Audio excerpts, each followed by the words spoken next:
हर हर महादेव। भारत तीर्थ पुस्तक माध्यम से वर्णन पावनाहारी बाल योगी की कर्म भूमि दयोट सिद्ध बाबा बालकनाथ का वर्णन।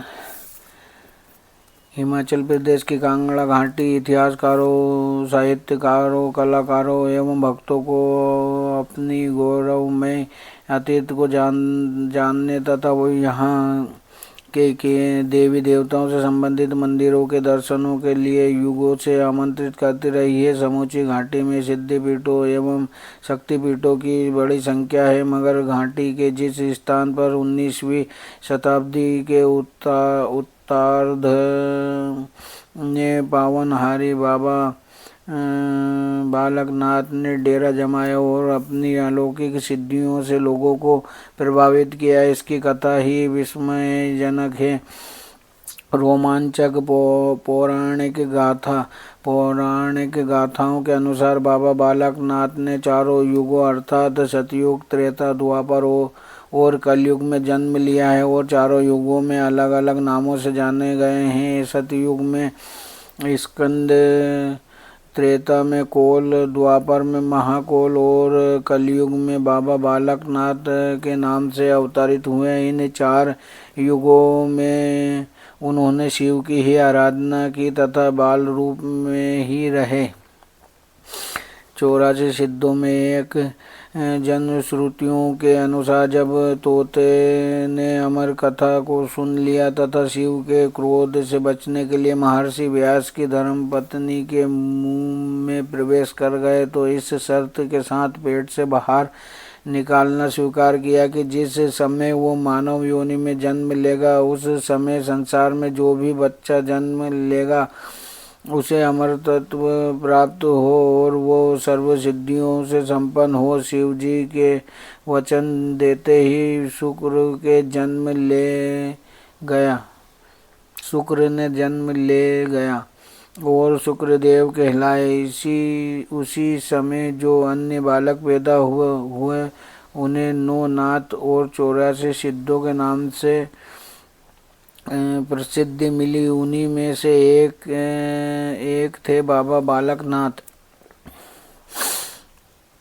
द्वापर युग का बाल योगी महाकोल। द्वापर युग में शिव भक्ति में लीन रहने वाले महाकोल परम सिद्धि की खोज में घर से निकल पड़े और गिरनार पर्वत के आंचल में स्वाई दत्तात्रेय से भेंट की, उनसे शिक्षा प्राप्त कर सिद्धों की श्रेणी में आ गए। कहते हैं कि जब महाकोल शिव से मिलने की चाह में कैलाश जा रहे थे तो रास्ते में एक वृद्धा मिली। वृद्धा ने उन्हें कहा कि वो मानसरोवर नदी के किनारे जाकर तप करे क्योंकि वहाँ माँ पार्वती स्नान के लिए आती हैं, वहाँ उनसे शिव मिलन की प्रार्थना करें। महाकौशल ने ऐसा ही किया। तब शिव ने उन्हें दर्शन देकर आशीर्वाद दिया कि कलयुग में तुम बाल रूप में सिद्ध योगी बाबा बालकनाथ के नाम से जाने जाओगे। बाबा की कर्मभूमि सहतलई। गुरु गोरखनाथ के समकालीन और महान आध्यात्मिक सुधारक बालकनाथ ने हिमाचल प्रदेश के ऊना जिले के गांव सहतलाई को अपनी कर्मभूमि के रूप में चुना। घूमते हुए सहतलाई पहुँचे तो एक बूढ़ी औरत माता रत्नों से उनकी भेंट हो गई। कहा जाता कि यह वही बुढ़िया थी जो महाकोल को कैलाश जाते समय मिली थी और 12 घड़ी तक बाबा ने उनके पास विश्राम किया था। माता रत्नो अकेली ही थी और गऊएं चराने में उसे असुविधा होती थी। बाबा ने इस शर्त के साथ गऊएं चराने का जिम्मा संभाला कि जब तक तुम मेरे काम से संतुष्ट रहोगी मैं काम करूंगा। माता की सहमति से बाबा ने काम संभाल लिया और एक वट वृक्ष के नीचे धुनी रमा ली। माता रत्नो बाबा के लिए रोटी और लस्सी वहां रख जाती। 12 वर्ष पूर्ण होने लगे तो लोगों ने माता रत्नो से शिकायत की कि बालक नाथ गऊओं का ध्यान नहीं रखता और वे हमारी फसल खराब करती हैं। जब माता ने बाबा को इस बात के लिए झिड़का तो बाबा कहने लगे, माता संभालो अपनी गायें, मैं चलता हूँ। 12 साल तक रोटी लस्सी का उल्हाना दिया तो बाबा ने कहा, माता मैं तो पूर्णाहारी पावनाहारी हूँ, पवन ही मेरा भोजन है। तुम्हारी 12 वर्ष की रोटियां संभाली पड़ी हैं। कहकर बाबा ने वट वृक्ष के तने पर चिमटे से प्रहार किया तो रोटियां बाहर आकर गिर गई। जमीन पर चिमटा मारा तो लस्सी का फव्वारा फूट पड़ा। ये वट वृक्ष और तालाब आज भी सातलाई में मौजूद है। यहाँ पर बाबा जी और माता रत्नों का मंदिर है। गरुणा झाड़ी बाबा जब सातलाई से चले तो पास ही के जंगल में गरुणा झाड़ी के नीचे तप में लीन हो गए। उनके कौतुक की चर्चा सुन गुरु गोरखनाथ अपने 360 शिष्यों के साथ वहां आ पहुंचे। बाबा को अपने शिष्य बनाने का प्रयत्न किया मगर बाबा नहीं माने। आखिरकार बाबा ने पवन रूप में उड़ान भरी और धवलगिरी पर्वत पर जाकर डेरा लगा लिया। गोरखनाथ बाबा बालकनाथ को ढूंढते ही रह गए। वो गरुणा झाड़ी आज भी है। पावन गुफा धवलगिरी पर्वत जिसे द्योत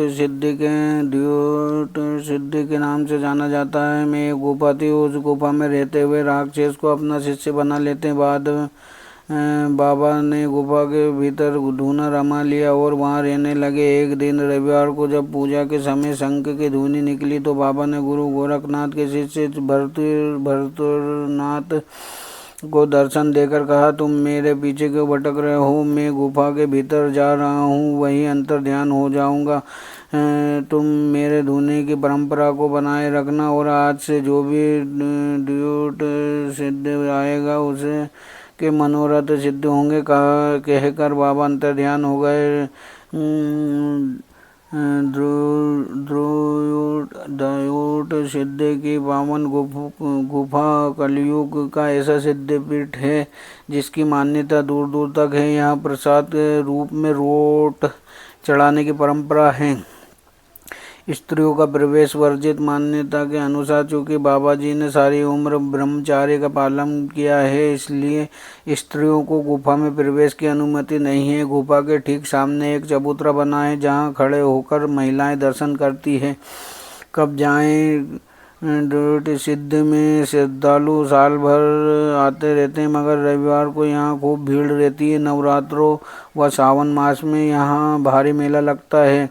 कैसे जाएं? द्योत सिद्ध हिमाचल प्रदेश के नगर हमीरपुर में 30 किलोमीटर दूर स्थित है। सातलाई तक होशियारपुर, जालंधर, फगवाड़ा, चंडीगढ़ से ऊना जाते हुए सड़क मार्ग से जाया जा सकता है। जो दोआबा तक रेल मार्ग है जहां से आगे बस से जाया जाता है। सातलाई से आगे द्योत सिद्ध पैदल या निजी वाहनों से जाया जा सकता है। कहाँ ठहरे? द्योत सिद्ध में रुकने के लिए सातलाई व मार्ग में बनी अनेक धर्मशालाएं हैं। हमीरपुर, बिलासपुर, ऊना में होटल भी हैं। ओम नमः शिवाय, हर हर महादेव।